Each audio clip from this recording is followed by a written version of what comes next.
This is a continuation of my video. Um, I can't remember the name of it, but this is part two, and as you can see, uh, it's been a while since I've made part one. I've actually grown a beard, my hair is longer, and my wife and I have moved. So it's been a few months. But anyway, this is a continuation, part two. And you need to watch part one, or you probably won't understand what I'm saying here. Anyway, in the beginning of the Bible, it states that in the beginning, God made the heavens and the earth. And that's a broad statement, okay? And then he expounds on, on what he made each day, okay? Now, on the first day, he said, let there be light, okay? And there's a lot of people that believe that that's when the sun was made. Let there be light. That's not true. Okay, you have to read the Bible a little more carefully. You'll find out that the sun was not made till the fourth day. The sun, the moon, and the stars were made on the fourth day, not the first day. So when God said, let there be light on the first day, he obviously was not talking about the sun, the moon, or the stars. Okay, he was talking about something invisible, something spiritual. Okay, he was talking about spiritual light.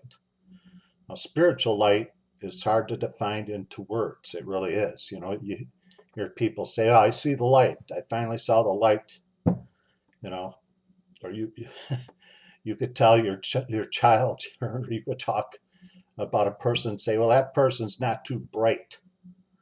It's in our linguistics and our vocabulary throughout the world to use uh, types of words that refer to light when we're trying to describe things or characteristics about people. I got a son, but he's not too bright.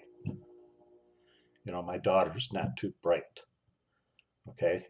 Uh, when that person's around somebody, she really shines. You know, whatever. It's threaded through human language to use the sun or the characteristics of the sun as a way to describe people or characteristics of people. So it is entwined in humanity, light. Okay. Anyway, spiritual light is truth. When someone says, I see the light, they're saying, I finally see the truth of whatever they've been searching for. I see the light. Okay. Now, in some of your Eastern philosophies, they talk about enlightenment and this and that. Somehow they're living in a state of enlightenment. Okay, they're onto something, but of course, that's a pagan religion, and pagan religions are not true. They're false religions, but they do have some characteristics of the religion that are very similar or actually copy what's in the Holy Bible. Nevertheless, so you understand spiritual light is truth, it's knowledge, awareness, wisdom. It's hard to put it into words, but it's all those which I just stated and more. Okay, so when God said, let there be light, that was the first thing he did on the first day. You have to realize that God created truth. Okay, he created truth. Man did not create truth. Do you understand? The Bible says that God is not a man that he shall lie. Okay, men have the capability of lying, men and women, and they do. Children, all of us can lie. I've lied, you've lied.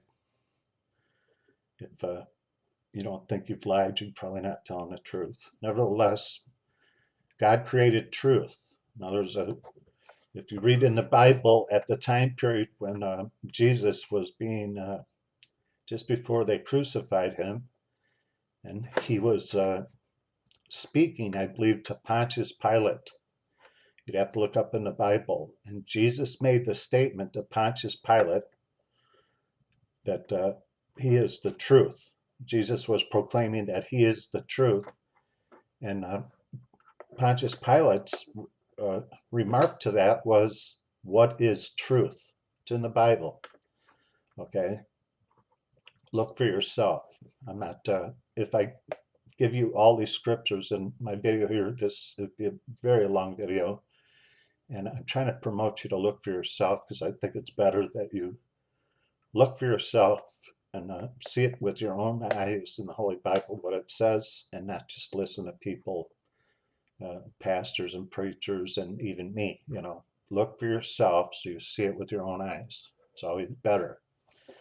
Anyway, if you read the story, I'll say it again, that he was just about to be crucified. Pontius Pilate was sort of interrogating Jesus. He didn't think Jesus was a guilty man of anything. He was he was not a Jew, of course. Pontius Pilate, I believe, was the Roman Empire. He was the king or whatever he was. And anyway, he was interrogating Jesus. And when Jesus made this statement, "I am truth," Pontius Pilate said, "What is truth?"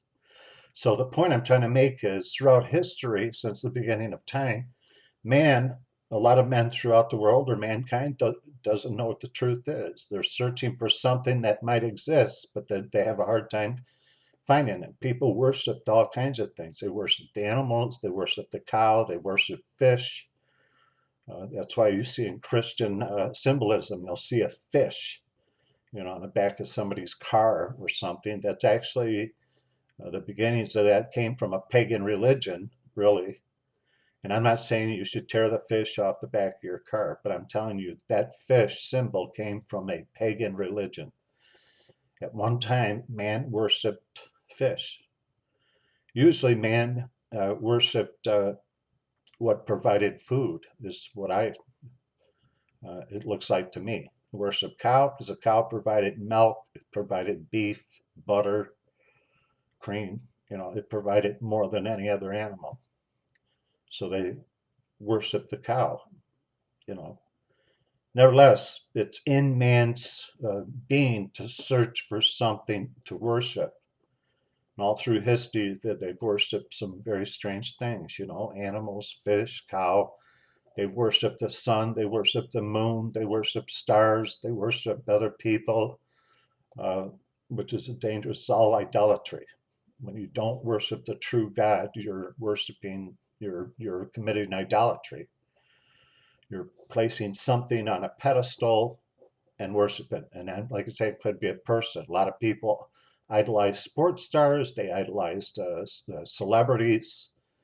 They idolize scientists. I mean, they idolize people that are on TV or whatever. They try to be like them. There's been plenty of people that have gotten plastic surgery to look like Michael Jackson, or plastic surgery, and they want to be like Elvis Presley. It's idolatry, and it's really a mental problem. Be that as it may, when God said, "Let there be light," he was saying, "Let there be truth. Let truth be established. Let there be an awareness." Okay? Not just for God, but for mankind too. Let there be knowledge. Let there be wisdom. That's what spiritual light is. So on the first day, he created that. It wasn't until the fourth day when he created the moon, the stars, and the sun. And I've done some other videos. I'll quickly say that the sun is a symbol of God. It's a symbol of God our Father, and also of Jesus Christ, our Lord and Savior. Okay? If you watch my other videos, you'll find out that that's true. And the moon, of course, is a symbol of Satan. A falling star is a fallen angel. The stars that you see up in heaven represent angels. A falling star represents a fallen angel that's fallen from God's grace. Okay? Each angel has a star. I'll give you a few quick examples. When Jesus was born, there were three wise men that followed a star, and when they got underneath that star, there was Jesus Christ. They came to worship him. That star was created when Jesus Christ was born, and that star was an angel. It had to be an archangel, a very top of the line angel. There are different kind of angels, um, archangels, lower angels. There's just not one type of angel. The brighter the star, the higher up the angel is, because they're really a very bright, shining for God. I mean, there's different kind of angels. Nevertheless, the wise men followed that star, and it led them right to Jesus Christ. Okay, that angel was there to overlook Jesus as an infant. Nevertheless, stars do represent angels. A falling star represents a fallen angel. The claim that Satan was a fallen angel. When he did what he did in the Garden of Eden, his star, along with him, was cast into the lowest heaven, which is this world. Okay, there are different levels to heaven. This is the lowest heaven. Anyway, what's left of his physical star, a meteorite, what's left of it, because as you know, when asteroids and meteorites come to this earth, they go through the atmosphere and they burn up and they become smaller, or they can break up. What's left of his star is in the Kaaba in Saudi Arabia, at the Grand Mosque in Mecca. Okay, it's attached to the Kaaba. It's on the corner of the Kaaba, and they try to, as Muslims walk around on their pilgrimage, or what they call Hajj, they go on a Hajj to go to Mecca, and they walk around circles around the Kaaba. They try to kiss that black star. Now, what kind of religions can be very strange in their worshiping. Do you understand? Such as Jews go to the Wailing Wall. They go in front of what's left of the Holy Temple, the Temple Mount, and that's what's left of the temple when it got destroyed in 70 AD by the Roman Empire. Okay, that's where God used to live, but it got destroyed and he went back up to heaven. But that's what's left of it. But if you look at it in its purest form, they stand in front of a stone wall and they pray, what they call davening. They pray. Now, I've been to that Western Wall. There's a lot of paper stuck in the cracks and crevices, just thousands and thousands of them in every little crack. I guess they're all prayers. So look at it in its purest form. A person goes to a wall, they stick a prayer in a crack of a stone, okay, and pray to God. That's peculiar, okay? It's a strange thing. It's peculiar, okay? Muslims go to Mecca. That's the most holy site. They have other sites. In Medina, they have the Dome of the Rock on top of the Jews' Temple Mount, which is an ongoing problem. That's one of the Muslims' holy sites on top of the Jews' only site. Nevertheless, the Grand Mosque, they walk around in circle. So in its purest form, here's a bunch of human beings with white robes on them, walking around in circle around this building that has a black cloth over it. Now, and then it has on one corner what's left of a star. And they walk around that building with the black cloth around in circles, and they try to kiss what's left of that star. That's a weird, strange, isn't it? Do you understand?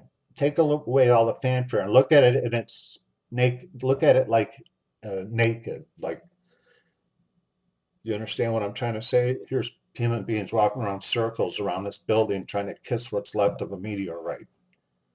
That's a very peculiar religion, very strange thing to do, isn't it? I can understand praying to a God that you might believe in But can you understand making a long pilgrimage, taking off time for work, maybe going thousands of miles and taking off a month of work or a week to go to this place and change your clothing into a white robe and then walk around in circles around this building with a black cloth on it and then try to kiss a corner that has what's left of a star? That's very peculiar, very strange, isn't it? Of course it is. But there's oddities in all religions, okay? Mankind is the one that gives value to what they're doing, okay? But if you take away man's value from that and look at it in its naked form, it's very strange to go to another country in Mecca and walk around in circles and try to kiss a corner of a building. That's a strange thing, okay? The Christians do strange things too. You know, they put their children in water. They call it baptism. You know, they put an infant in water and the infant comes out of the water, or they do it as an adult. You know, they go in a creek, they go down in the water, they come up. It's a strange, peculiar thing, but it has value to it. They call it being baptized. But if you take away the value, it's a very odd thing to do. To go in a body of water, go down, come up. Most people do that when they take baths every night. I mean, it's very strange, but it is what it is. It has meaning in the Christian faith. They have other things that are oddities. I mean, if you look at, for example, and I don't want to pick on any of the denominations, but the one that most people would commonly know is Catholicism. Their religious leader, the Pope, he wears very strange clothing and a big, ridiculous looking hat.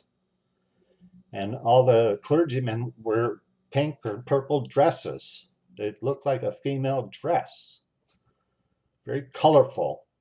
And they would what they all wear, including the Pope. They wear what we would call gay clothing, gay apparel, very colorful, very floral, very a lot of color in it, and like a dress. And I'm not trying to pick on, I'm just seeing it for what it is, without the value that their followers put on that. If I was to look at the Pope and not realize that he's the religious leader of the Catholic persuasion, I would say that man has a ridiculous looking hat that's really tall. He's wearing a white clothing and it looks kind of like a dress, and walks around with some sort of cane. I would think that that is a ridiculous man. Do you understand what I'm saying? So all religions have oddities and some strange, peculiar things to them, and they do. Okay, but you have to see things for what they're worth. Okay. Anyway, getting back to um, God made on the first day. He said, "Let there be light." You know, he was saying, I'll say it again: let there be truth. Let there be knowledge and awareness, wisdom. That's the invisible light. Okay. So if there's invisible light, there certainly would be invisible darkness. And I have to tell you, unless you know Jesus Christ, okay, you're in the dark. Jesus said, I am the light. He said, I am the way, the life, and the truth. Okay. And he also said, I am the light of the world. That's what he said. Okay. I am the light of the world. He is the only source of light in this world, Jesus Christ.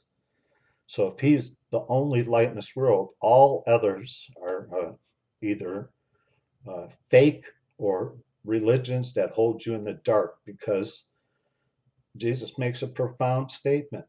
I am the light of the world. He didn't say I am just one of many lights in the world. He said I am the light of the world.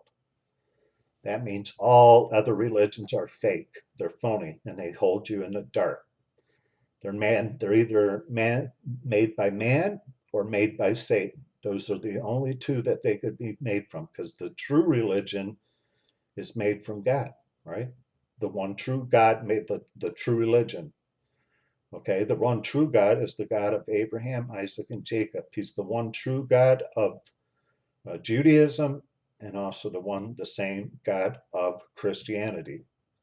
Okay, Christianity and the Christians and Jews worship the same God. Basically the only difference is the Jews don't believe Jesus Christ is the Messiah. And I'm not going to get into that. That's done on purpose. They were through their fall came salvation to the rest of the world, to the Gentiles, and now is the time of the Gentiles. Someday it'll be time of the Jews, and I explain and teach that on other videos. But I want to give you a little more food for thought in believing in God. Okay, the just a few things to uh, shed light on what the truth is. Okay. It's obvious when you look in this world, there's very strong evidence that it was flooded at one time. That if you looked at the Grand Canyon in the western part of the United States, and I've seen it with my own eyes, of course, as a child, my parents, we went on a vacation and we went to the Grand Canyon and Yellowstone Park and yada, yada, yada. Okay. If you look at the Grand Canyon, it's very obvious. You don't have to be a very intelligent physic, uh, a rocket scientist or somebody who's an expert in physics to understand that that canyon was formed by a lot of water. And it's very deep and it's very wide, so it must have been a lot of water. Okay? They have found fish fossils on top of mountains. Now, how do you get a fish on top of a mountain? There had to be enough water that the mountain had to be underwater at one time, and a fish that gave its life for that fossil, that's how it got on top of that mountain. And then, of course, the water is no longer here, is it? On top of the mountain? No. Where'd all the water go? Well, most of the water is salt water in the world, right? All the oceans are salt water. The Dead Sea, okay, over in Israel, is has the largest, highest content of salt. And I've been in the Dead Sea. I went on a pilgrimage years ago to Israel. One of the places we did go was to the Dead Sea, and we put on our swimsuits and went out there. It was a very strange experience. It's like you're a cork, and you could sit Indian style, sort of, and just sit way above the water line. It was very strange. You're like this, you have a lot of buoyancy, but it was very strange. It was very fun. But I'll tell you one thing: if you ever go there, don't taste it. Okay, the little kid inside of me was very curious about what it tastes. I thought it would just taste very salty, and I took and dipped my finger, took one drop, and it is the most disgusting taste ever. It does not taste like salt. So I recommend if you go there, don't ever taste it. Anyway, the Dead Sea, the largest content of salt in a body of water, okay, and it's the lowest elevation in the world. So it's the lowest point in the world, and it has the highest salt content.